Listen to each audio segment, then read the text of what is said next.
chapitre 2. Exode chapitre 2, nous sommes au verset 1. Un homme de la maison de Lévi avait pris pour femme une fille de Lévi. Cette femme devint enceinte et elle enfanta un fils. Elle vit qu'il était beau. Elle le cacha pendant 3 mois. Ne pouvant plus le cacher, elle prit une caisse de jonc qu'elle enduisit de bitume et de pois. Elle y mit l'enfant et le déposa parmi les roseaux sur le bord du fleuve. La sœur de l'enfant se tint à quelque distance pour savoir ce qui lui arriverait. Nous sommes au verset 7. Alors la sœur de l'enfant dit à la fille de Pharaon, « Veux-tu que j'aille te chercher une nourrice parmi les femmes des Hébreux pour allaiter cet enfant ?»« Va !» lui répondit la fille de Pharaon, et la jeune fille alla chercher la mère de l'enfant. Amen. Que Dieu bénisse sa parole. Veuillez vous asseoir. Alors on a simplement voulu ce matin, alors que nous sommes en train d'étudier l'arche de Noé, on a voulu annexer ce texte pour en même temps faire une action de grâce à nos mamans ce matin, leur dire que effectivement vos œuvres parlent, même dans les Saintes Écritures, vos œuvres sont parlantes. Vous savez, Noé avait construit une arche. Noé était un grand prophète. Vous savez que les prophètes, quand ils viennent au monde, ils ne deviennent pas prophètes. Ils sont nés prophètes. Vous dites amen à ça? Donc c'est des gens, bien avant la fondation du monde, que Dieu avait donné une constitution à part. Ils ont des aptitudes, ils ont un dépôt. Dieu les a préparés avant la fondation du monde pour accomplir une certaine mission sur la terre, et ils sont prophètes. Ils sont prophètes par rapport à tout cela. Mais ils ont fait des grandes choses, les prophètes. Et à l'instar de Noé, qui lui seul a construit toute une arche qui a sauvé les gens de son temps. Et c'était quelque chose de très remarquable, et c'est d'ailleurs ce que nous étudions. Mais à côté de Noé, il nous est raconté l'histoire d'une femme dont le nom était Jochebed. C'était une mère. Elle a donné naissance à un enfant, mais à un temps très critique. Au temps où naissait son enfant, c'était un temps où l'on massacrait les enfants parce que le pharaon avait pris un décret contre les enfants hébreux, de peur qu'ils ne se multiplient au trop et qu'ils finissent par occuper tous les endroits nécessaires pouvant être attribués aux Égyptiens. Alors, ils devenaient de plus en plus une menace. Les Hébreux devenaient une menace pour les Égyptiens. Il fallait donc diminuer au maximum les naissances des Hébreux, et il fallait même les enfants à bas âge les exterminer pour que la multiplication qui était fulgurante puisse être vraiment amoindrie, et que là, les Égyptiens aient toujours de la prééminence. Et donc, cet enfant est né malheureusement à une période critique.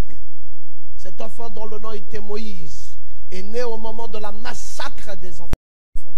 Et sa mère avait du mal, sa mère qui était une croyante, une fille de Dieu, une servante. Elle avait du mal à voir cet enfant mourir. Et qu'a-t-elle fait? Elle a tissé toute une arche. Et c'est là, justement, la qualité de cette mère. Avoir été capable de construire toute une arche dans laquelle devait être placé un libérateur. Regardez ce que ça peut représenter. Moïse n'est pas n'importe quel type de prophète. Quand vous lisez dans l'Ancien Testament, vous allez voir le prophète qui a parlé c'était un grand prophète, sinon l'un des plus grands prophètes de l'Ancien Testament, et devrait venir au monde avec une mission cardinale, laquelle mission voudrait délivrer les enfants hébreux de l'esclavage. C'était une grande mission, et c'était un grand libérateur, c'était un grand prophète. Mais qui a sauvé ce prophète? Une mère.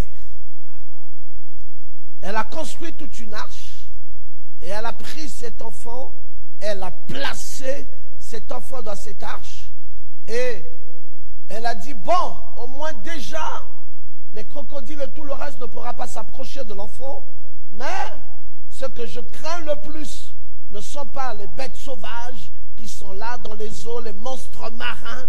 J'ai pris toutes les dispositions pour écarter les monstres marins autour de mon enfant. En tout cas, il est à l'abri de tout cela. Mais ce que je crains le plus, c'est l'homme. Vous savez que le plus grand ennemi de l'homme, c'est l'homme. Oui, c'est là où elle craignait le plus. Elle s'est dit, mais si l'homme venait là, avec sa décision de détruire, assurément qu'ils vont tuer cet enfant. Alors, la mère ne voulait pas vivre le désastre de ce qui pouvait arriver à cet enfant. Elle s'est dit, toi, la sœur de Moïse, vas-y assister au destin de ton frère. Moi, j'aurais du mal à vivre ça. Certes, je l'ai déjà mis à l'abri de tous les monstres marins, mais je ne sais pas ce qui adviendrait avec l'homme. Parce que l'homme, c'est la bête la plus sauvage qui soit.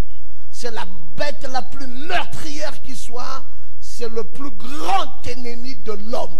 L'homme. Alors elle s'est dit, vas-y, mets-toi non loin de là et regarde, observe. Tu me feras certainement le compte rendu de ce qui serait arrivé à cet enfant. Pendant ce temps, je suis dans l'intercession, je suis dans la prière et je prie pour le destin de cet enfant. Je crois que le temps est arrivé pour que le libérateur vienne au monde dans le calendrier d'après ce que Abraham avait annoncé en 100 ans. Quand je vois l'horloge, je me rends compte que c'est à une période un peu comme celle-ci que le libérateur doit venir pour nous sortir de l'esclavage de l'Égypte. Donc, je ne sais pas, il se peut, parce que dans les familles, s'il y a une famille sainte, s'il y a une famille de Lévi, s'il y a une famille engagée, s'il y a une famille dans le service, c'est bien notre famille. Il se peut que le libérateur sorte de notre famille. Il se peut même que ce soit le petit garçon ici. Alors, veille sur lui, regarde, observe, et fais-moi le rapport de ce qui lui serait arrivé. La fille est restée là, Myriam est restée là, elle s'est dit, bon, écoute, je suis là, je vais regarder, je te ferai le compte rendu. La mère est restée en prière. Quand va survenir dans les lieux la fille de Pharaon, qui savait que c'était le temps du massacre, et va remarquer qu'il y a un petit garçon là dans une arche, beau, mais alors un petit garçon. Que faut-il faire? L'édit du roi disait qu'il fallait massacrer.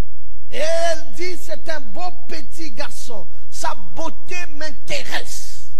On ne va pas tuer un beau garçon comme cela.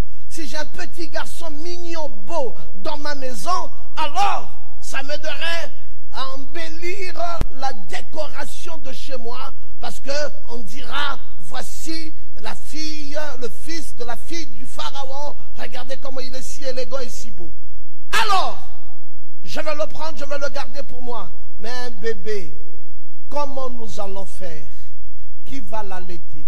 La petite fille était là, regardant celle qui est venue prendre l'enfant, s'est approchée d'elle pour lui dire, veux-tu donc de cet enfant? Elle dit, bien sûr que j'ai besoin de garder cet enfant. Elle dit, oh, gloire à Dieu. Mais est-ce que tu n'as pas besoin d'une nourrice? Il dit, bien entendu, je pensais à cela, parce que cet enfant est trop petit pour que moi, je l'élève. J'aurais trop de problèmes, je suis occupé à beaucoup de choses, et j'aurais vraiment pas le temps. Elle a dit, mais je peux te trouver une nourrice. Elle a dit, d'accord, Elle est loin. Elle dit non, pas trop loin d'ici.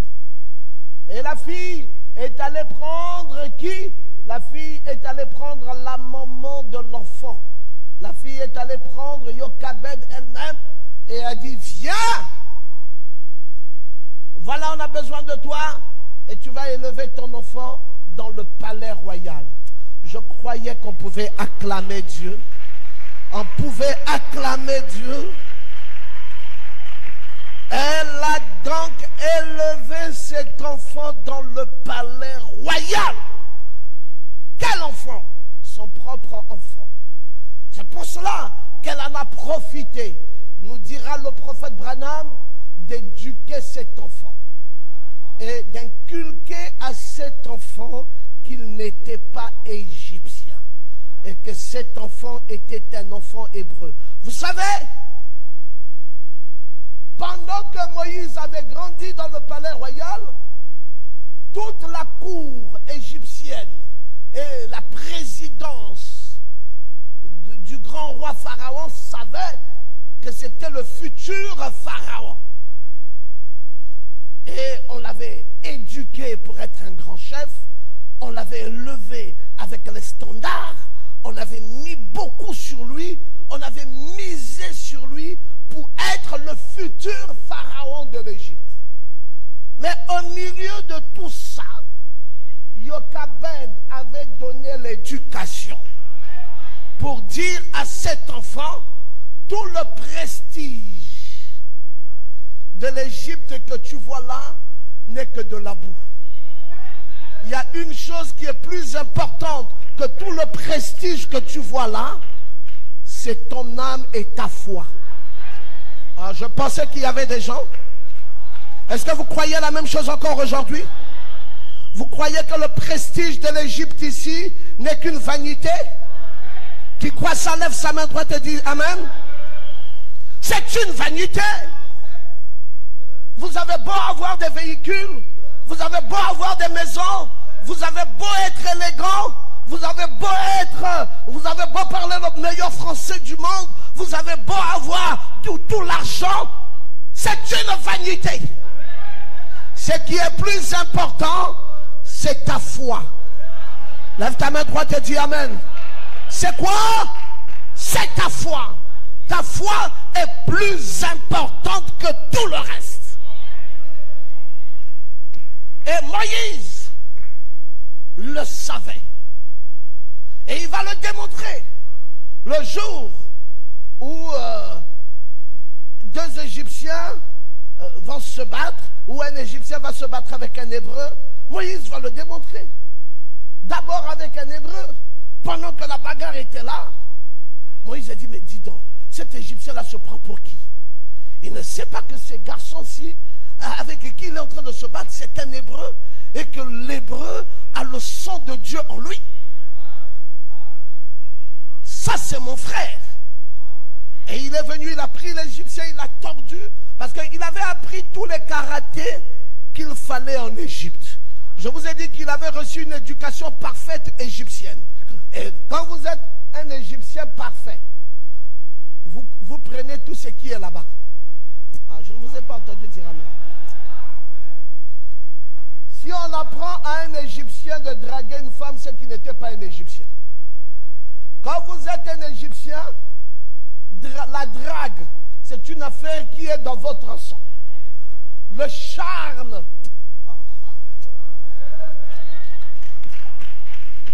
La bagarre.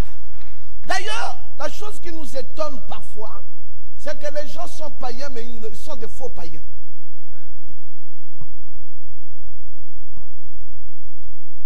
Je suis païen, mais moi je ne bois pas, je ne fume pas. Tu perds le temps. Bois. Fume. Parce que si tu es païen et que tu ne bois pas, tu vis la païenneté à moitié. Tu es perdant. Parce que le fait de ne pas croire t'amènera en enfer. Donc si tu ne bois pas, tu ne fumes pas, tu perds ton temps. C'est pas parce que tu n'auras pas bu, n'auras pas fumé, que Dieu aura pitié de toi pour dire prenons-le quand même, il est païen mais il ne fumait pas. Non! Dieu prend celui qui croit en sa parole. Donc Si tu es païen, sois un bon païen. Je ne vous ai pas entendu dire amen. Couche les femmes jusqu'à mourir. Bois jusqu'à mourir. Fume jusqu'à mourir. Bats-toi la bagarre là. Bats-toi jusqu'à mourir. Deviens un bon. Oh, mais pourquoi vous ne dites pas? Dites ça bien. Deviens quoi? Mais oui. Et si tu es chrétien, et si tu es chrétien,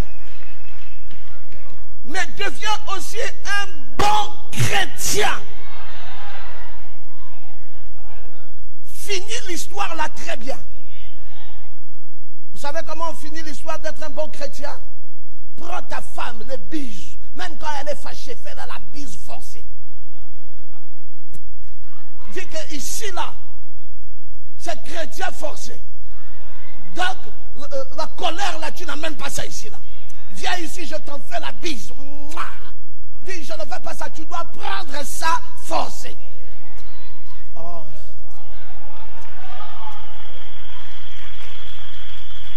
Si tu es chrétien, deviens un chrétien à fond.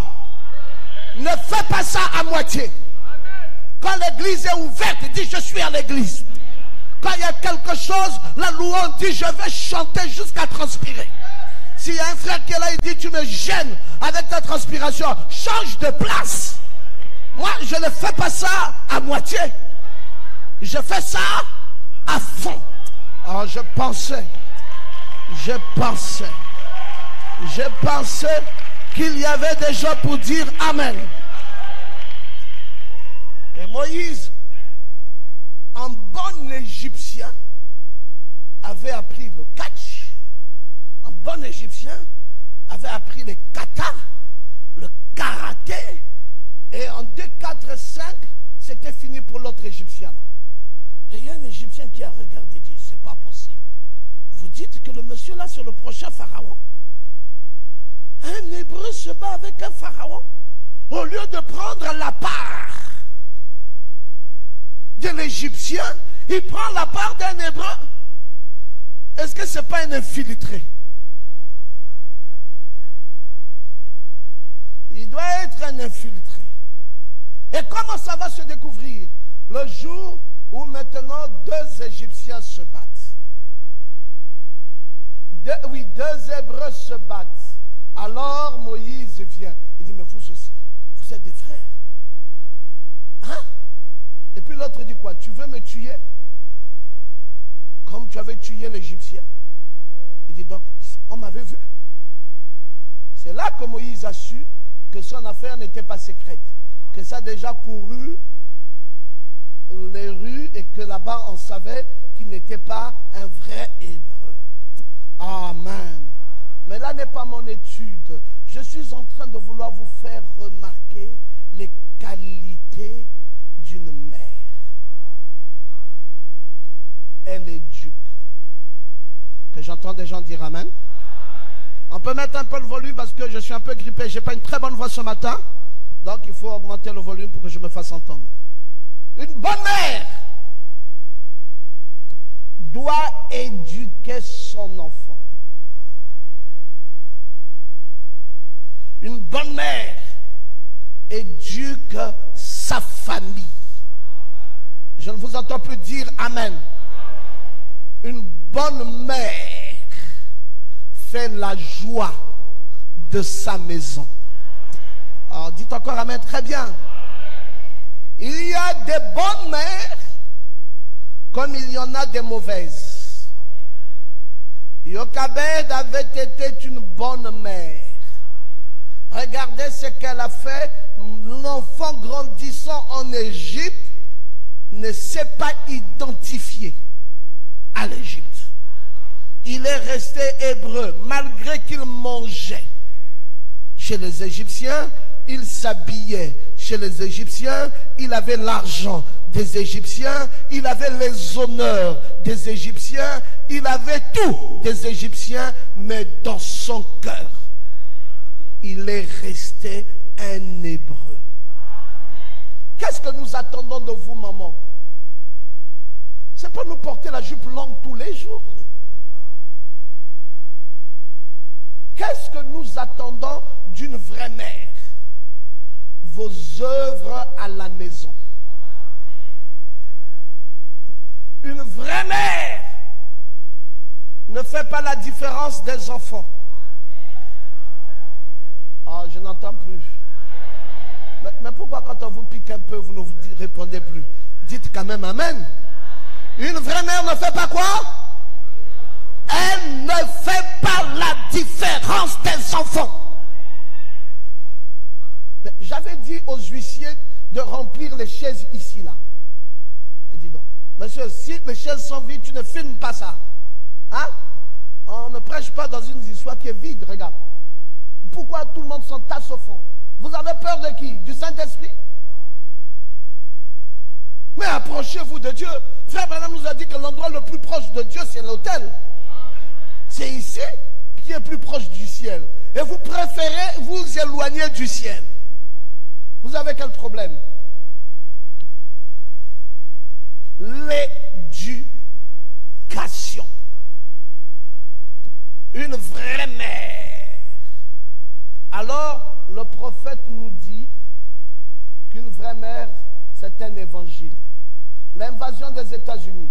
Vous, les petites mères qui êtes ici ce matin, vous qui êtes des vraies mères, je sais que c'est le cas de beaucoup d'entre vous. Je pense de chacune de vous. Je vais vous dire quelque chose. Que Dieu vous bénisse. Vous êtes le 5e évangile. Je pense et je vais vous dire ce qu'il en sera là de vos enfants. Juste un petit quelque chose. En effet, frère Nevi va probablement prêcher au sujet de la mère ce soir. Amen. La mère, c'est qui? Voilà, c'est très bon. La mère, c'est le 5e évangile. Premier évangile Matthieu, deuxième évangile Marc, troisième évangile Luc, quatrième évangile Jean, cinquième évangile la mère. Vous dites, mais pasteur, quand je lis ma Bible, ça ne s'arrête qu'à 4 évangiles. Voilà justement un évangile non écrit.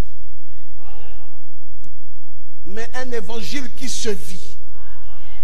C'est pas écrit, tu ne vas pas trouver ça nulle part, mais c'est un évangile qui se vit.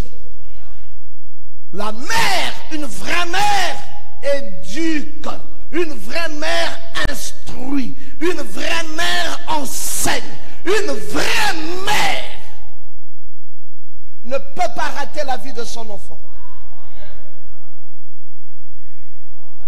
Ouais. Quand vous dites, oh non, mais l'enfant là est devenu voyou et tout ça, j'ai fait de mon mieux. Maman, tu n'as pas fait de ton mieux. Tu n'as pas fait de ton mieux, maman. Non, j'ai fait de mon mieux. Non, non, non, non, non, c'est une excuse. C'est une excuse. C'est une excuse. Tu n'as pas fait de ton mieux. Quand tu aimes ton enfant, cet enfant ne sera pas raté. Parce que cet enfant va suivre Dieu. Hein? Aujourd'hui, on peut se régaler d'avoir Pasteur Ngoma aimant les choses de Dieu, aimant Dieu, tout cela. Mais frère, ça n'a pas commencé maintenant. Même depuis l'enfance. La maman, là, ma mère qui m'a mise au monde, me tenait, m'a mené chez le prêtre. Ma mère était foncièrement catholique. Elle voulait toujours que le prêtre touche ma main. Elle prenait ma main comme ça quand le prêtre sort. Et le prêtre est en train de saluer mon père, il est en train de bénir les gens. Elle me tirait la main. Elle dit, mon père, il est là, il est là, il est là. Et puis, mon père elle prenait ma main, elle mettait ma main à côté de la main de mon père pour que mon père aussi me bénisse. Je me souviens même quand nous étions à l'église, je suis petit, ça je n'ai pas oublié. Maman prenait déjà l'argent, elle ouvrait le sac, elle prenait l'argent, elle me mettait ça à la main. Elle dit, dès que le panier va passer, elle dit, elle prend ma main, elle dit, elle met dedans. Elle voulait me préparer à aimer ces choses-là. Oh, dites un peu amen. Et quand une mère a été pointue tueuse à l'endroit de son enfant, l'enfant là ne peut plus rater sa vie. Parce que la Bible dit, enseigne cet enfant pendant qu'il est petit. Et quand il sera grand, il ne s'en détournera jamais. Parce que tu as inculqué ça à l'enfant. Maman, tu es démissionnaire. Quand tu demandes à l'enfant, tu veux venir à l'église? Tu veux venir? Parce que nous on part, hein? Tu continues encore à dormir. Ah, dors. Tant pis, nous on part à l'église. Une vraie mère fait ça. Dors, nous on part à l'église. Une vraie mère, elle se réveille tôt. Elle dit, ouais, où sont tes habits? C'est repassé, c'est lavé, c'est repassé. Il dit, réveille-toi, va t'habiller. On va partir à l'église. Oh maman, je suis fatigué, je ne pars pas à l'église. Je dis, c'est obligatoire. Cette affaire-là, on ne passe pas comme ça. On ne tergiverse pas. On ne passe pas par 3000 chemins. C'est obligatoire. Regardez ce que deviennent les Donald Trump aujourd'hui. C'est des choses qu'ils ont appris dès leur enfance. Donald Trump devient président des États-Unis. Le monde entier est content. Donald Trump dit, mais écoutez, il y a une chose que moi je me rappelle. C'est qu'on m'avait toujours dit, béni qui bénit Israël. Il dit, Jérusalem, si ma main t'oublie, ma droite t'oublie, mon cœur ne t'oubliera jamais. Il dit, allez mettre l'ambassade des États-Unis là-bas à Jérusalem. Si les gens ne sont pas d'accord, tant pis. Ça, c'est des choses que je ne peux plus oublier dans ma vie. Dites un peu Amen. Même devenu président, il ne peut pas oublier ça. L'enseignement de qui? L'enseignement d'une mère. Le père ne sera pas toujours là, mais la mère doit être là. C'est la mère qui veille. C'est la mère qui dit à l'enfant, regarde, cette voie-là, elle n'est pas celle de Dieu. Cette voie-là, elle n'est pas celle qui nous a été vouée. Voilà notre voie, voilà notre route. Voilà le genre de femme, mon fils, que tu dois marier. Oh non, ma mère ne doit pas s'impliquer dans mon mariage. Tu es un garçon maudit. Oh non, parce que moi-même je choisis ma femme. Qui vous a appris ces choses? Tu peux choisir mieux que ta mère? Tu connais c'est quoi l'instinct d'une mère? L'instinct. Amène la fille là à la maison, la mère sera assise là, elle va faire comme si elle ne voit pas. Elle est là, parfois elle est en train de laver les assiettes. Tu dis que j'ai amené, mais maman tu ne la vois pas. Maman ne va pas te dire que je l'ai vue, elle l'a déjà vue. Dès qu'elle est rentrée là, la maman avait déjà vu depuis le pied jusqu'à la tête. La maman a même déjà vu toutes les formes que toi-même le concerné, tu n'as pas vues. Après tu dis, maman tu dis quoi? Elle dit, non je ne veux pas. Il faut croire que ce qu'elle dit là, c'est ça la vérité. Bon, mais explique, il dit, je ne peux pas t'expliquer, j'ai vu. J'ai vu. Qu'est-ce qu'elle a vu? Elle n'a pas remarqué les choses. Il y a des points qu'on retient dans une vraie femme qui doit être mariée. Maman lavait les assiettes, elle était assise. Maman dit, hé, hé, hé, hé, c'est celle-là qu'on va marier. Je suis en train de laver les assiettes, elle est assise. Elle n'a pas de réflexe. En rentrant là, elle dit, maman, oh tu laves les assiettes. Maman s'il te plaît, laisse. Je vais laver. Maman, il y a encore quelque chose à faire. Allez, où est le balai? Tout. La maman voit.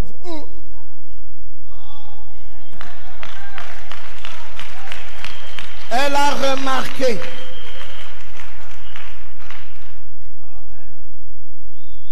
Oh ma fille, tu habites où? J'habite chez mon père. Tu habites où? Oui, ma mère. Ta mère est où? Non, elle est aussi à la maison. Tu veux partir?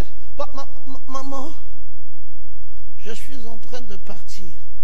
On m'a dit, voilà une femme. Elle parle là, elle se courbe. Vous allez me dire que ce sont les choses d'avant. C'est tant pis pour vous. Tant pis pour vous. Vous croyez que c'est les choses d'avant qu'on doit tout enlever? Il y avait des bonnes choses avant. Même si nous sommes au 21e siècle, ces choses-là doivent être conservées jusqu'à nos jours. Mais je ne vous entends plus dire Amen. Elle vient là, une chichoko. Elle est là.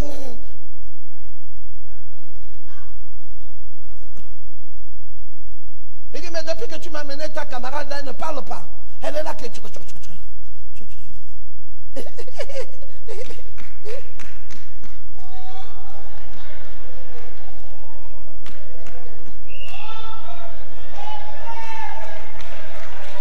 La maman là, l'ancienne mode, en train de laver les assiettes et en train de voir celle qui fait le selfie.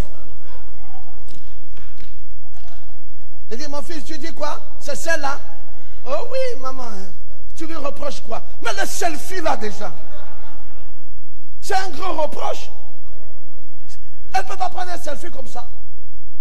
Toujours. Et le selfie là, elle veut montrer le bodge.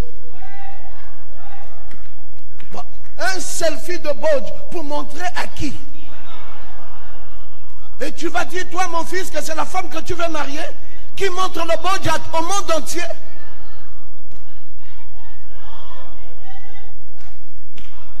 Mais je ne vous entends plus dire Amen. Il ne faut pas me provoquer. Vous dites la journée de la mère. Je dois vous enseigner qui est une vraie mère. Est-ce que je peux vous entendre dire Amen? Il y a des vraies mères et il y a des fausses mères.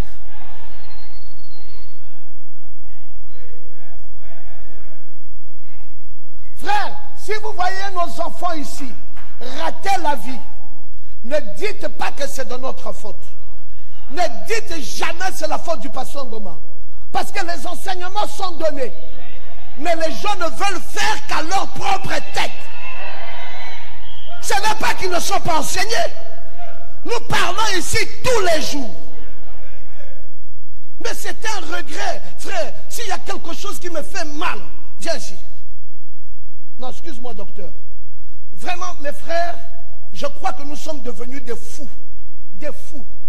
Cette église, les gens sont fous. Regardez une fille comme ça. Vierge. Doctorat. Elle a eu son doctorat en pharmacie. Elle travaille. Une pure comme ça. Bon, toi, tu vas aller chercher une petite gringaline qui a changé la peau, qui est là et tout. Tu cherches quoi? Oh non, papa, parce qu'elle est brune. Brune, c'est quoi? Si celle-là veut aussi mettre, elle va être plus brune que vous tous ici. Elle peut vous dire, attendez-moi dans 2 semaines, vous n'allez plus la reconnaître. Mais elle veut rester naturelle. Est-ce que c'est les meilleures femmes que nous n'avons pas dans cette église? Nous n'avons que des vilains garçons.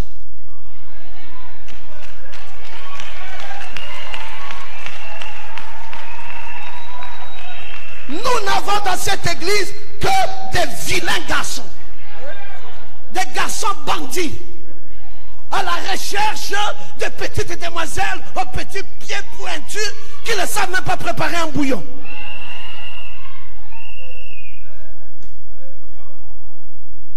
Vous croyez qu'on ne vous voit pas? Que tu sois appelé enfant de Gabriel, je te vois. J'ai interpellé plusieurs pour dire arrête-moi ça. Des bêtises comme ça. C'est quoi qu'on cherche? Que tu sois enfant de Nathanaël, je vous vois. Que tu sois enfant du pasteur Ngoma, je vous vois. On vous interpelle. On dit arrêtez-nous vos bêtises. Ce n'est pas qu'on ne vous enseigne pas. Vous êtes enseignés, mais vous ne comprenez pas c'est quoi le véritable enseignement. Vous ne faites qu'à votre tête. Vous cherchez, je ne sais pas ce que vous cherchez.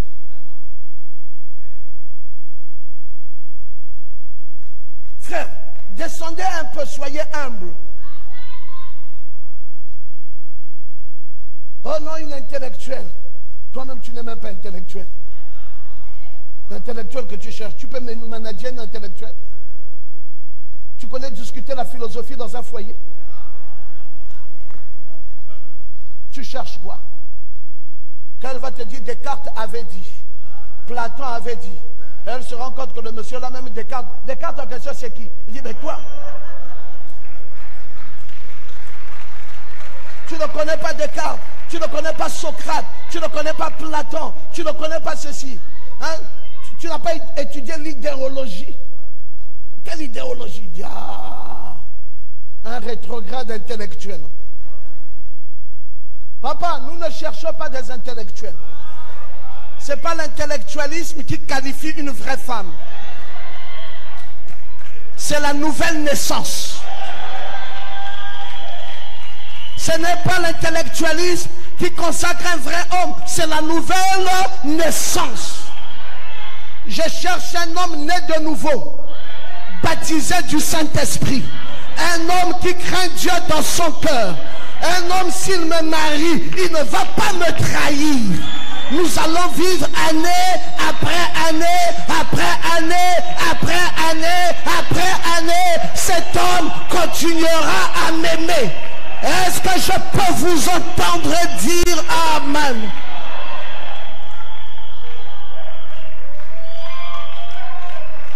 La mère, c'est tout un évangile. Une vraie mère, elle va s'occuper, elle regarde, elle veut savoir comment mon enfant va aller, quel avenir il aura, qu'est-ce qu'il va faire, qu'est-ce que tu veux faire. La maman te parle. Frère, c'est une bénédiction que d'avoir sa mère, surtout si elle vit encore.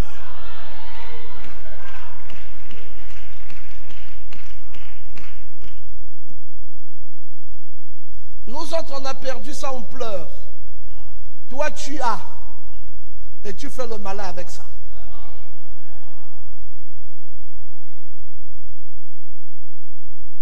« 10 ans, 15 ans, 20 ans après que ma mère soit morte, je rêvais toujours la maman. J'ai eu du mal à oublier ma mère. C'était tellement ancré, ancré. Qu'est-ce que tu fais de la mère? Les conseils, tu n'écoutes pas. Tu es en train de vieillir voyou de ta propre faute. La mère a parlé comme si elle n'a pas parlé. La mère a orienté comme si elle n'a pas orienté. La mère a éduqué comme si elle n'a pas éduqué. Tu cherches quoi? Tu n'as pas lu le prophète dire que c'est tout un évangile? Qui a formé le libérateur? Ce n'est pas une école théologique. C'est une mère. Elle a fabriqué toute une arche. Elle est rentrée dans la maison, elle a enseigné. Jusqu'à ce que le monsieur là devienne le libérateur d'Israël. Une mère. Frère Branham dit, ce sont des petits trésors dont Dieu vous a donné la responsabilité d'élever. J'ai toujours dit ceci. J'en ai fait un peu un dicton à l'adresse des mères. Nous connaissons les 4 évangiles qui sont Matthieu, Marc, Luc, Jean. Mais il existe un 5e évangile qui n'est pas écrit. C'est la mère. Elle les prend avant que l'enseignement de Matthieu, Marc, Luc, Jean ne les atteigne.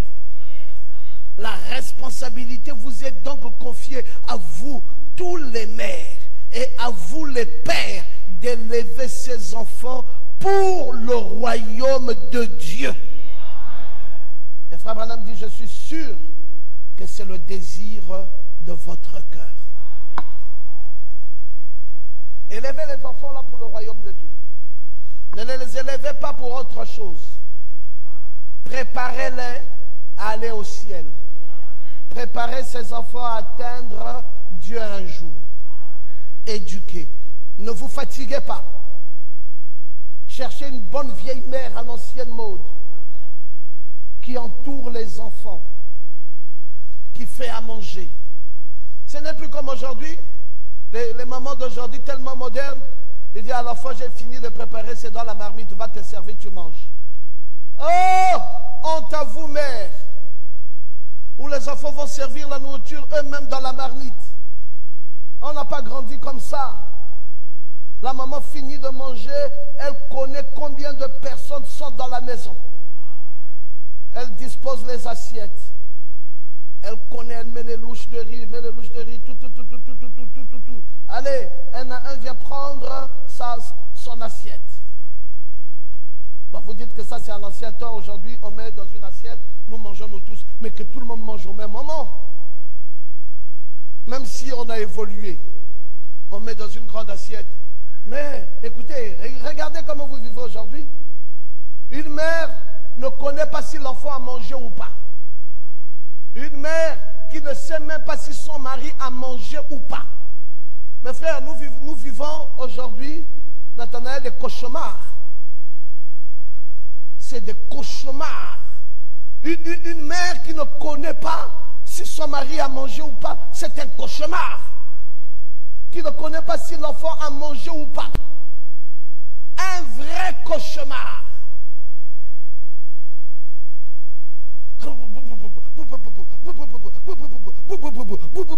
Chercher l'argent. Oh. Mais nous, quand on a grandi, maman est à la maison. C'est papa qui cherche l'argent et qui trouve l'argent, qui ramène l'argent à maman. Mais ce n'est pas maman aussi avec... Encore.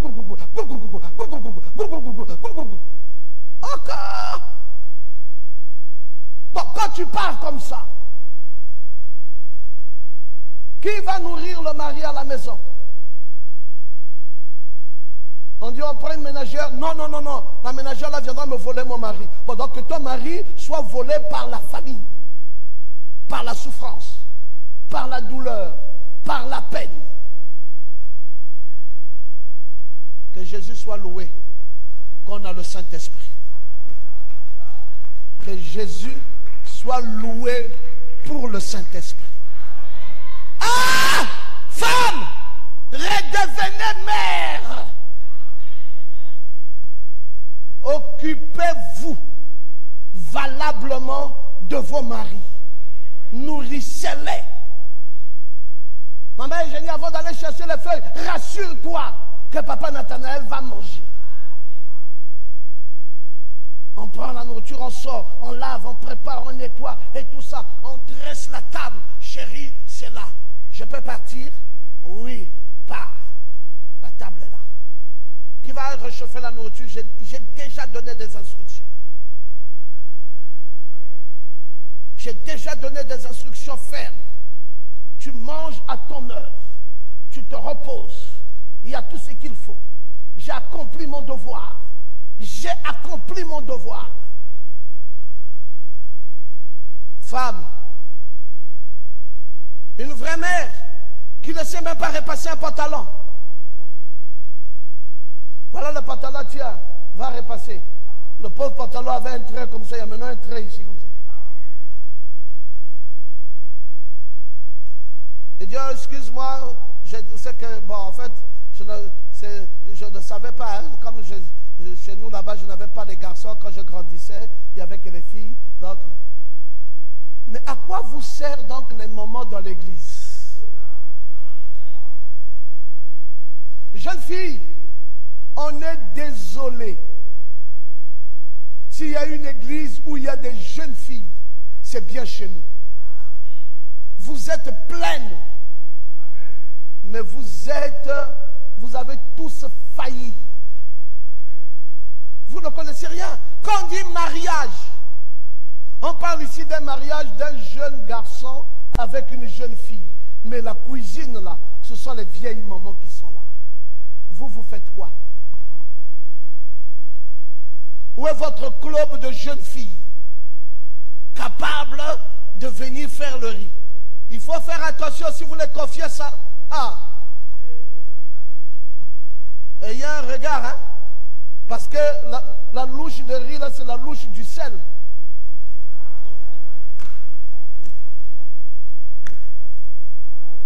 Elle-même ne pourra pas goûter ça. Le riz là, vous allez voir le popote qu'il y aura à l'intérieur. Et quand vous allez lui demander, qu'est-ce que tu voulais préparer? Il dit, on dirait que je voulais préparer la purée de riz.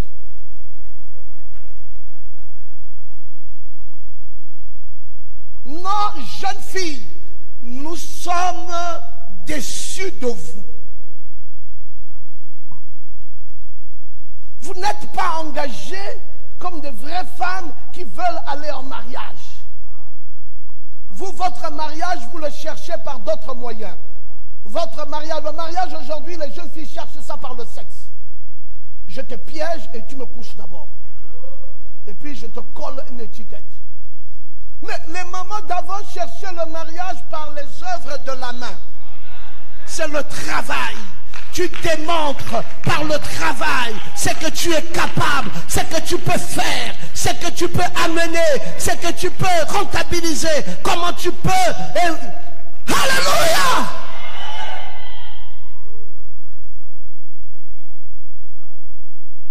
Et tous les choix sont basés sur la beauté physique. Dis à un jeune garçon, je vais te présenter une jeune fille. Il dit, papa, envoie-moi d'abord sa photo. Attends, il veut voir la qualité de sa tête. À quoi elle ressemble. On ne veut pas voir son caractère. On ne veut pas voir si elle est née de nouveau. On ne veut même pas entendre si elle craint Dieu. La chose qu'on cherche, c'est elle ressemble à quoi. Et on la disqualifie par sa tête. Ça n'a pas la peine. Virez. Virez, virez, virez.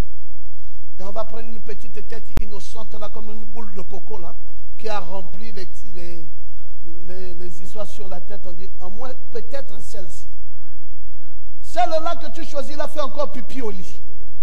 Tu choisis là, tu ne sais pas, tu crois que c'est la qualité? Choisissez le caractère. Une femme digne de ce nom. Écoute son mari, n'écoute pas sa famille. Une femme digne de ce nom. Écoute son mari, n'écoute pas sa famille. Bon, madame, te voici. Moi, je veux que tu sois une bonne femme. Voici ce que je veux. L'église. L'église. Je veux l'église. Je ne demande pas tes millions. Je te demande l'église. Mais je crois qu'un homme qui demande comme ça une femme, c'est le meilleur des hommes qu'on n'a jamais vu sur la terre.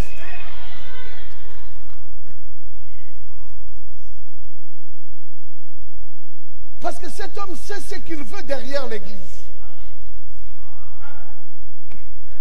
Une femme qui ne va pas à l'église est une sorcière. Parce qu'elle n'a pas Christ dans son cœur. Elle n'a pas l'amour de la parole. On ne vient pas à l'église pour un beau bâtiment, pour voir les uns les autres. Nous venons à l'église pour écouter la parole. La sécurité que tu as vis-à-vis de cette femme te vient de qui? Mais ça te vient de Christ.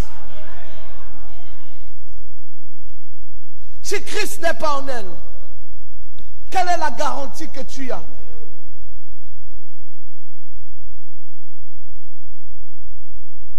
Gisela Kelly est là-bas à Franceville, maman Kelly est ici. Quelle garantie le monsieur là a d'avoir une femme qui est à plus de 600 km de lui? Qui part le matin au travail et qui revient le soir. La seule garantie que Gisela a, c'est le Saint-Esprit, c'est Christ. Tant qu'il sait que Christ est dans le cœur de sa femme, il est tranquille, il dort en paix. Ce n'est pas son affaire, c'est l'affaire de elle-même avec son Dieu.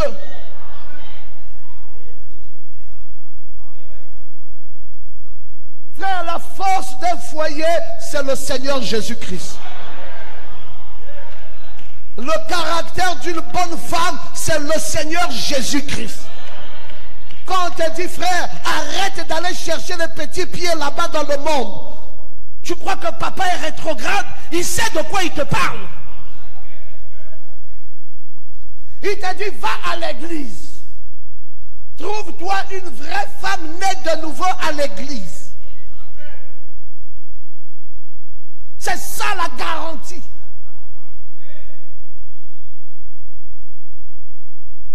Une fille du monde, mais elle va te faire ça dur. Et tu regretteras toute ta vie.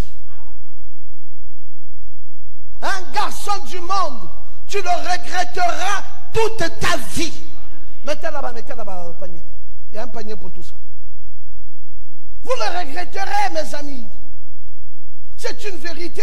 La nouvelle naissance, le christianisme, la crainte de Dieu, l'obéissance à la parole. Voilà l'unique chose qui nous garantit. Et cette mère, ce qui fait d'elle une vraie mère, c'est parce qu'elle-même est un évangile. Sa vie enseigne. La vie d'une vraie mère enseigne. Elle enseigne par ses actes. Elle enseigne par sa façon d'être. Elle enseigne. Mes amis, une vraie mère, peut-on encore en trouver? Celle qui quitte le lit, qui dresse d'abord son lit avant de partir. Une vraie mère, dès qu'elle se réveille, elle est déjà en train de balayer la cour. Oh. Nathanaël, ce n'est pas nos mamans d'aujourd'hui. Nos mamans balayaient la cour avec le balai en tige. Je ne sais pas si ça existe encore. Le balai en tige. Vous voyez le balai là des palmiers là, on prend, on gratte, on fait un balai. C'était ça le balai. On rassemble. Dès qu'elle se réveillait le matin à 5 heures du matin, premier travail, c'était la cour. Elle balaie. Dès qu'il y a une herbe qui a poussé, elle enlève avec la main. Elle balaie, elle balaie, elle balaie. La cour là, dès 6 heures du matin, toute la cour est nettoyée.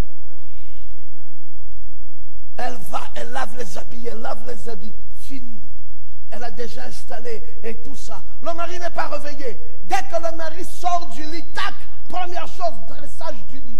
Elle regarde si le drap là était sale. Elle a déjà enlevé tous les draps. Elle a remplacé de nouveaux draps. Elle a mis les thés d'oreiller. Et tout cela, elle a mis un bouquet de fleurs. La chambre est déjà balayée. Le mari a déjà la tenue placée là. Le mari n'a même pas le temps de regarder son garde-linge. C'est elle qui a choisi. Ah! Une vraie femme est un évangile. Une vraie femme, dis ça à ton voisin, une vraie femme est un évangile. Une vraie femme, c'est un évangile. Où allons-nous trouver ça de nos jours? Les mamans modernes. Le mari s'est réveillé, elle ronfle encore. Mais tu ne te réveilles pas? Ah non, je fais la grasse matinée.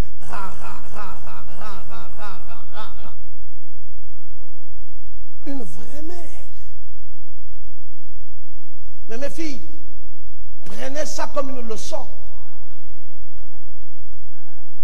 Si à la maison on ne vous enseigne plus ça, ici à l'église, cet évangile en ancienne mode existe encore. Levez bien votre main droite et dites Amen. À l'église, cet évangile à l'ancienne mode existe encore. On va vous orienter. Comment la femme se réveille le matin, comment elle est dans le service de son mari, comment elle a travaillé, comment elle a entretenu, comment elle a lavé les enfants, comment elle les a habillés, comment tout est prêt pour elle. Et tout ça, sans but lucratif.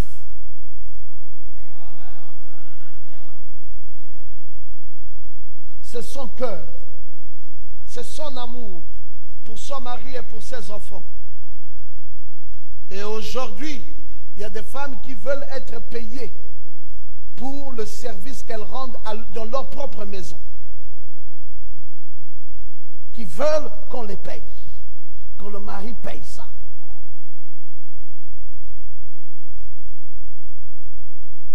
C'est regrettable.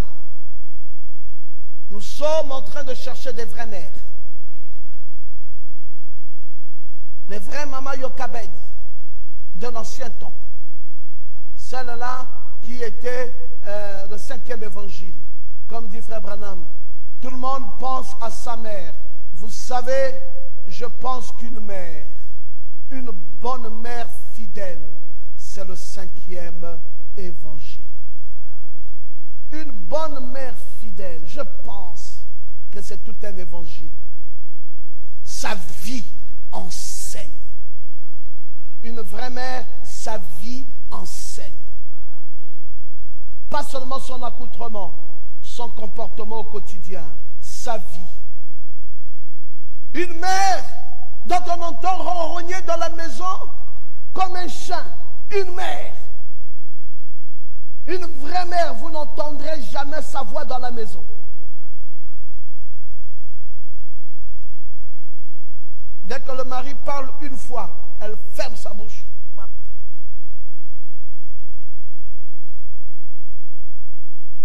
On dit, est-ce qu'il avait raison? Pas forcément.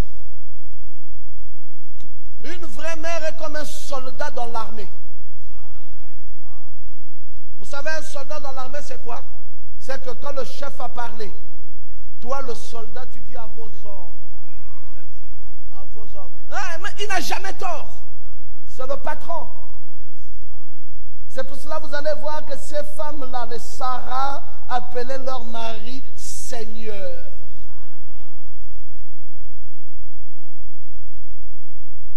Combien de capitaines de bateau? Il n'y a pas deux. Le mari là, c'est lui le chef. C'est lui le capitaine de bateau. C'est lui qui donne les ordres. Et toi, tu t'exécutes. Oh, mon mari, je voulais... non, non, non, arrête-toi là. Pas ça, non. Je ne veux pas. Ok, mon mari, tu as raison. Où est-ce que nous allons trouver ça? Elle va discuter, elle va faire la longue bouche.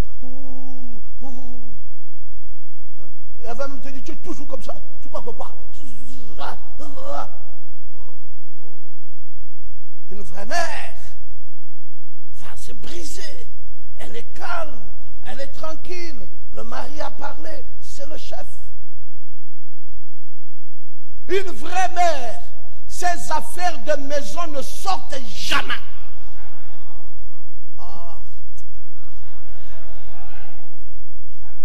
Vous ne saurez jamais si un jour elle a dormi affamée. Elle endure. Elle a une consistance pour endurer. Une vraie mère, même si son mari tombe en adultère, personne ne le saura.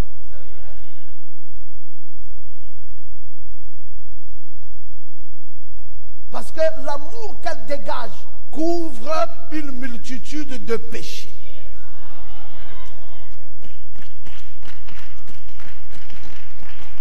Elle réprimande le mari, mais elle garde.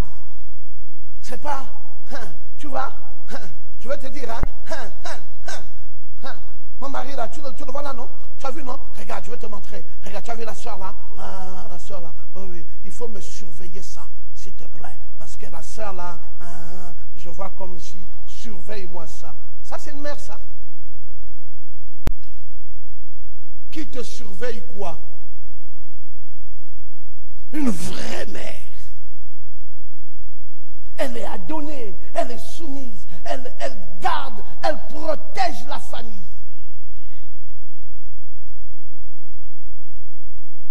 La vraie mère protège la famille.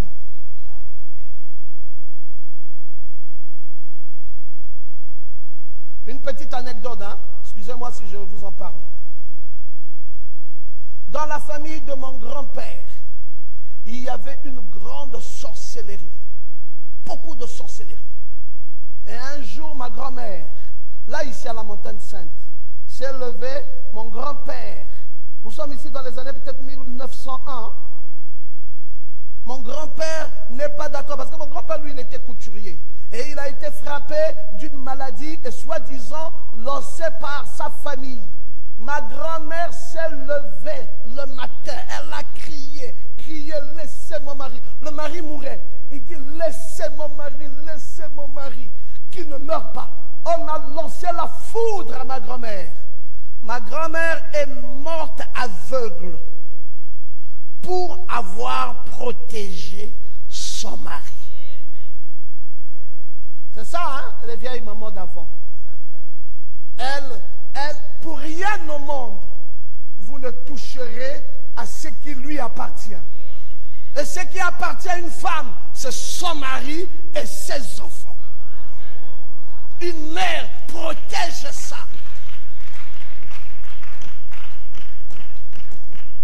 Les mères d'aujourd'hui sont vendues à tout. Vendues à la famille, à tout. On ne sait pas, elle protège qui. Elle protège quoi. Elle peut même aimer son petit frère mieux que son mari.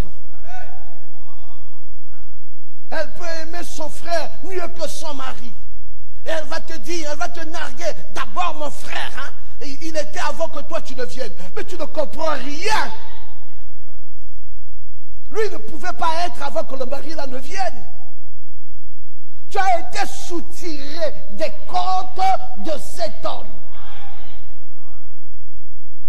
Le frère là n'existe pas avant lui. C'est le chef. Le mari, on s'expose.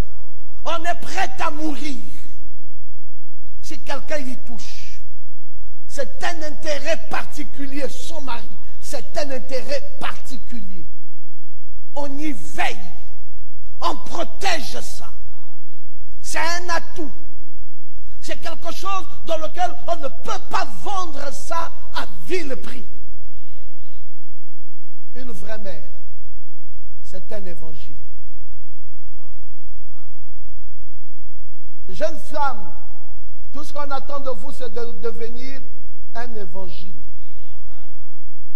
Vous êtes préparés pour ça. Soyez conséquemment préparés pour ça, pour devenir un vrai évangile. Hein? Voilà donc, mes frères, ce qu'avait fait cette mère à son époque. Je vais maintenant chevaucher sur autre chose, parce que je l'ai pris en exemple, cette maman de Moïse, qui, après qu'elle ait fini de faire ses tâches, a mis de l'enduit au dedans et au dehors. On finit ici à quelle heure?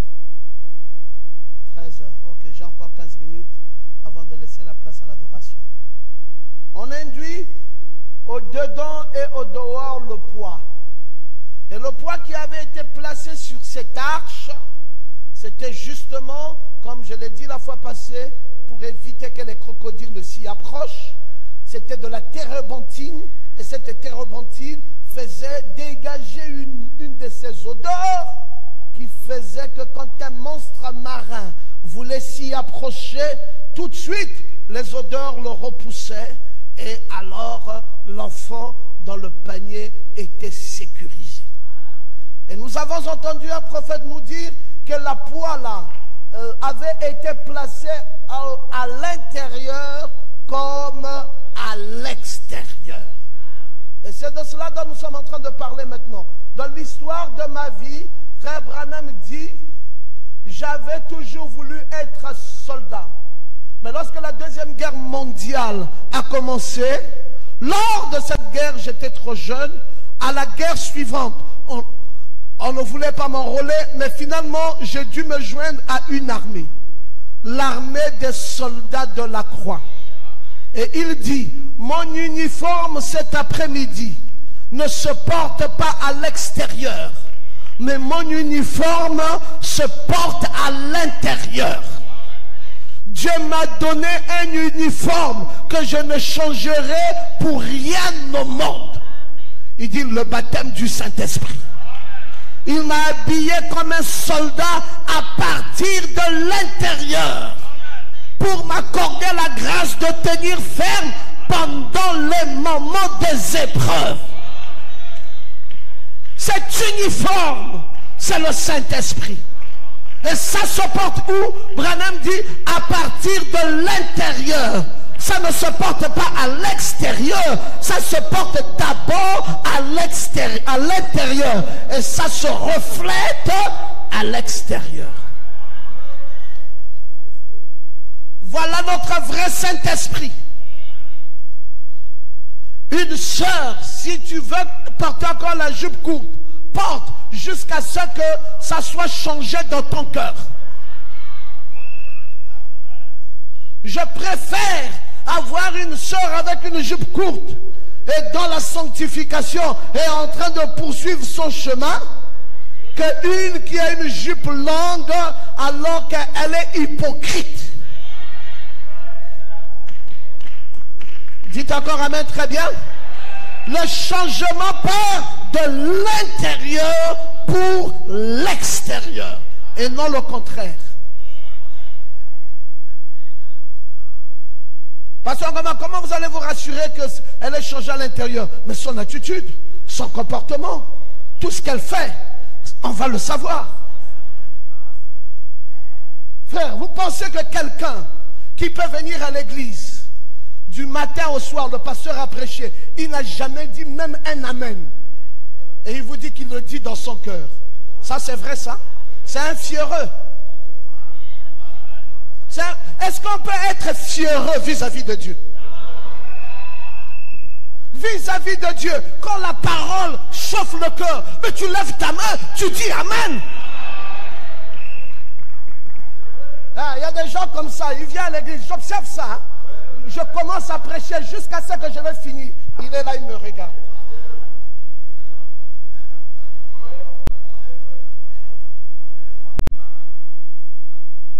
Il joue au vantard. Mais la vantardise vis-à-vis de Pasteur Ngoma ou vis-à-vis de la parole qui se prêche. Mais la parole qui se prêche doit trouver quand même un terrain dans ton cœur. Et il doit y avoir du répandant. Mais si ton cœur ne peut pas dire amen.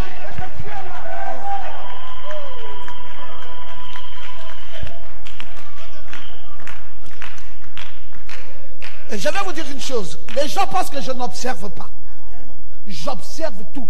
Quand je prêche ici, mes yeux vous regardent vous tous, un à un. Et je regarde même la tendance de vos cœurs. Comment vous réagissez vis-à-vis de la parole. Et j'ai remarqué qu'il y a certains qui sont tendres. La parole là, ils ne peuvent pas résister. Mais il y en a qui jouent au fiereux. Quand vous me dites, pasteur, comment prêche ta chose toi-même, ça ne m'intéresse pas. Ou finis vite et puis je sors. Pourquoi être venu à l'église? Bon, pourquoi avoir une telle attitude? À quoi ça te profite de me montrer à moi que tu es fiereux?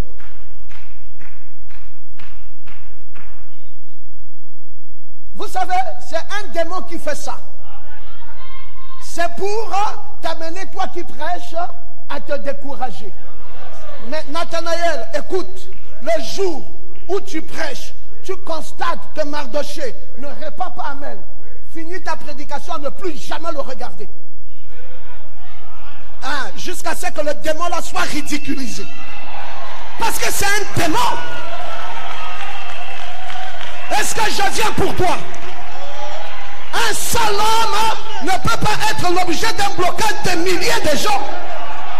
Donc s'il ne veut pas répondre amen, oublie-le, zappe-le. Tu le zappes et tu passes ailleurs. Tu cherches les amens vers le peuple de Dieu disposé à recevoir la parole. Je veux que quelqu'un dise amen.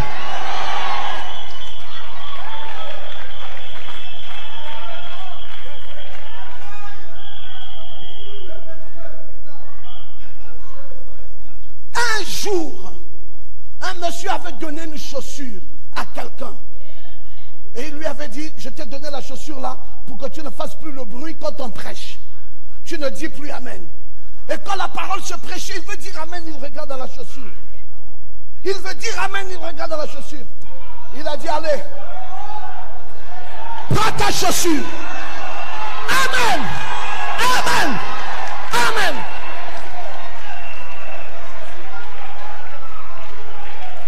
Si c'est à cause de la chaussure là, tu dois reprendre ta chaussure, Moi, je dois dire amen à la parole. Ça chauffe mon cœur. Ça bouillonne. Vous croyez que les amens que nous disons ici, c'est parce que nous sommes des excités? Frère, c'est parce que la parole là trouve la sémence. Ce n'est pas moi-même qui réagit. C'est la sémence là qui est dans le cœur. C'est ça là qui réagit.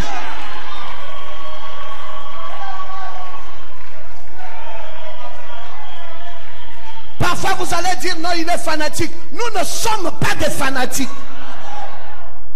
Il y a une sémence. C'est la sémence là qui réagit. C'est la sémence là qui nous fait crier amen. C'est la sémence là qui fait qu'on est debout et qu'on peut dire amen. Alléluia. La sémence dans nos cœurs. Alléluia. C'est pour cela l'incrédulité n'arrêtera que l'incrédule lui-même. Mais l'incrédulité n'arrêtera jamais Dieu. Si un diable peut quitter au fond de la salle, avancer, avancer, avancer, et jusqu'à dire amen, vous croyez qu'il est fanatique? Ce n'est pas du fanatisme. C'est la parole qui est vraie. Ça bouillonne dans le cœur. Comment un vrai fils de Dieu peut faire semblant?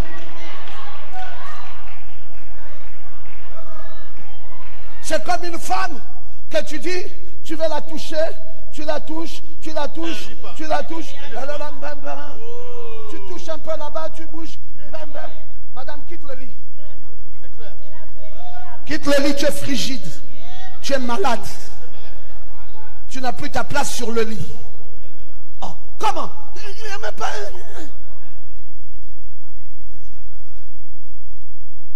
L'histoire là, on te touche là-bas. Il y a un petit truc là qu'on touche.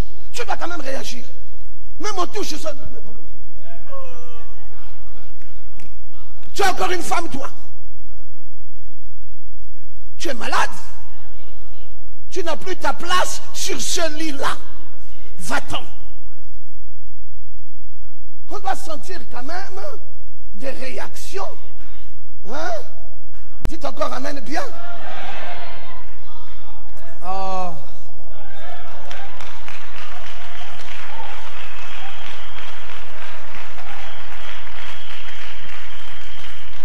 Le prophète de Dieu dit, vous devez être scellés. Oui, vous pourriez vous sceller à l'extérieur du royaume de Dieu et à l'intérieur de celui du diable. Deux scellements. À l'extérieur. Mais à l'intérieur, c'est la même personne dans l'adultère. Le diable est où? Le diable est dedans. À l'extérieur, c'est une forme. C'est pour cela notre scellement à nous, nous voulons que ça commence de l'intérieur et que ça se termine à l'extérieur. Nous ne voulons pas le contraire de ça. Nous voulons que ça parte de l'intérieur. Cela vous purifie de l'intérieur et de l'extérieur. Cela fait de vous une nouvelle créature en Jésus-Christ. Parce que Caïn pensait que c'est quand il va fleurir l'extérieur de l'église et qu'il va mettre les pots de fleurs, qu'il va mettre ces choses-là et que Dieu va agréer son offrande. Dieu n'agrée pas tout l'embelli que vous faites à l'extérieur. Il veut savoir l'intérieur. Une vraie fille de Dieu, tu la parles, elle pleure. Un vrai fils de Dieu, tu lui dis tu as mal agi, il se corrige. Mais un fils du malin, il persiste dans son incrédulité. Des gens qui dorment avec des colères. Frère, parfois je me pose des questions.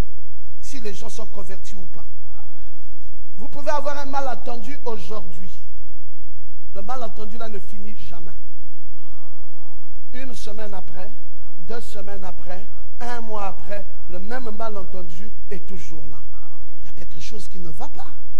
L'intérieur est mauvais. Frère, un vrai fils de Dieu, il fait la paix avec l'intérieur. Si quelque chose ne va pas, il te dit que papa, là où tu vois là, mon intérieur ici, c'est pas bon. Voilà ce que tu as fait, voilà. Bon, on dit quoi?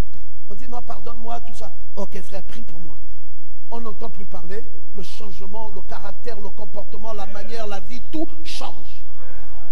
Mais quand l'intérieur est mauvais, oh frère, vous allez vivre des années durant avec toujours de rancune. Et quand c'est comme ça, on ne sait plus reconnaître même un seul bien. C'est ça le problème avec des méchantes personnes. Hein? Le jour où un petit mal apparaît, tout le bien disparaît. Frère, comment on peut vivre avec des gens comme ça? Soyez reconnaissants. N'oubliez jamais même le petit verre d'eau que quelqu'un vous aurait donné. Ne l'oubliez pas. Frère, moi que vous voyez là, je n'avais pas d'argent. Quand je commençais le pastorat, un tout petit pasteur. Mon fils Logos tombe malade. Très malade.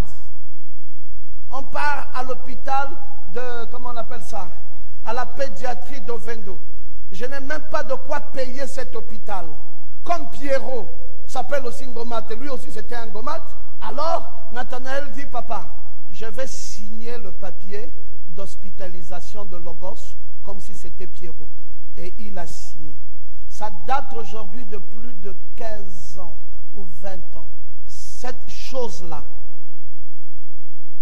est restée une marque dans mon cœur.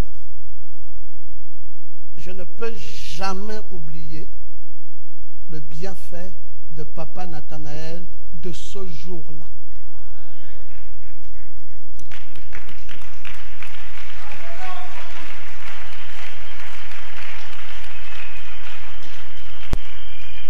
C'est comme je ne peux jamais oublier le bienfait de ma femme quand elle a été bastonnée pendant qu'on m'accusait faussement et elle a été bastonnée. Non, mes frères, quand il m'arrive même 2 fois, je veux me fâcher. Quand je pense qu'il s'agit de cette femme-là, je me refroidis. Je me dis, béni soit le nom de Dieu. C'est quoi, mes frères? C'est la réalité du cœur. Il y a des gens qui n'ont pas ça. Ils oublient vite. Hein? Ils oublient vite. Pour peur qu'ils aient été écrasés une fois, ils ont tout oublié. Tout oublié. Et ils ne peuvent pas. Je ne peux pas, mes frères. Il y a des choses qui m'ont marqué dans ma vie. Des gens qui m'ont marqué. Par leurs petits gestes d'amour. Qui sont restés des marques indélébiles dans mon cœur. Je ne peux pas oublier ça. C'est ça, frère, moi je crois dans une religion qui part de l'intérieur pour l'extérieur. Je ne crois pas dans une religion de l'extérieur à l'intérieur. Il y a quand même des choses qui doivent toucher le cœur. Comment nous vivons? En 93, je suis allé au Canada. On m'a offert une église au Canada, à Shawinigan. Quand j'ai pensé au Logos, mais c'est quel le Logos? Personne d'entre vous ici n'était là. En 93, vous n'étiez pas là, vous tous ici. C'était un petit Logos dans lequel même les gens qui étaient là m'ont trahi, sont tous partis. Peut-être qu'il n'existe que 3 ou 5. Mais à l'idée de penser que ces gens-là m'attendaient, me faisaient confiance, leur foi, il faut sauver leurs âmes. J'ai dit à celui qui m'a offert Shawinigan, je lui ai dit non, non, non, non, non, non, non. Restez avec votre église au Canada. vivre au Canada et vivre dans mon pays avec ce petit troupeau-là. Je préfère ce petit troupeau à cause de l'élan de leur cœur à mon endroit que d'aller vivre pour des besoins lucratifs. Ce n'est pas les opportunités qui nous ont manqué, mais c'est le cœur. On vit là avec des gens, les papas Gabriel, là, c'est le cœur, l'amour, les actes posés au cours de la vie qui ont marqué, qui ont remarqué, qui ont marqué et qui ont remarqué et qui ne peuvent plus quitter. C'est resté comme des marques. Frère, vivez avec un homme, marquez-le par le cœur. Vivez avec une femme, marquez-le dans le cœur. Prenez position pour lui au moment où il a le plus besoin de vous. Ne le trahissez pas. Soutenez-le. C'est la raison du disciple-là. Jésus n'avait pas besoin d'avoir un grand nombre de croyants, mais il avait besoin d'avoir des vrais disciples.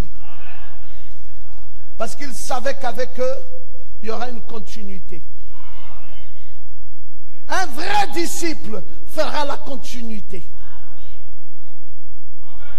Mais un faux disciple, pendant que tu crois qu'il te soutient, frère, si la parole de Dieu ne te soutient pas, il va faire comme s'il te soutenait, après il va quitter. Tu quittes là-bas, bon, le dos se casse. Il dit, il croyait qu'il ne pouvait pas arriver là, il est arrivé. C'est pour ça, quand vous marchez, même si vous avez des disciples, mettez le disciple le plus fidèle, la parole de Dieu, au centre. Et puis avancez. Parce que les hommes, ne faites pas toujours confiance. Ils peuvent à un moment donné dire, allez, on lâche-le. Ils te lâchent la parole, dit non, vous n'avez rien fait. Je le soutiens toujours. Je le soutiens. Mais si la parole ne te soutient pas, tu tombes, tu te brises le dos et c'est fini pour toi. On ne parle plus de toi. On dit, mais pourtant il avait des frères qui l'aimaient, il y avait des gens qui l'aimaient. Seulement à l'intérieur. Vérifiez quand vous vivez avec les gens. Vérifiez. Si c'est un frère qui te courtise, si c'est un bien-aimé qui te fréquente chez toi, si c'est quelqu'un qui veut une amitié réelle avec toi, vérifie l'état de son cœur. Ne te limite pas dans ses apparences extérieures. Vérifie l'état de son cœur. Est-ce qu'il est vrai dans son cœur? Il peut être faux à l'extérieur, mais l'intérieur est plus qu'important. Alléluia. Je termine avec cette citation. Cette colophane qui était à l'extérieur et à l'intérieur dans ce navire était imbibée entièrement, le rendait étanche au possible et ça le préservait du jugement. Et il faut un scellement dans les deux sens pour protéger, pour préserver, pour garder dans la pureté et dans la sainteté. Que le Seigneur vous bénisse. Gloire à Jésus.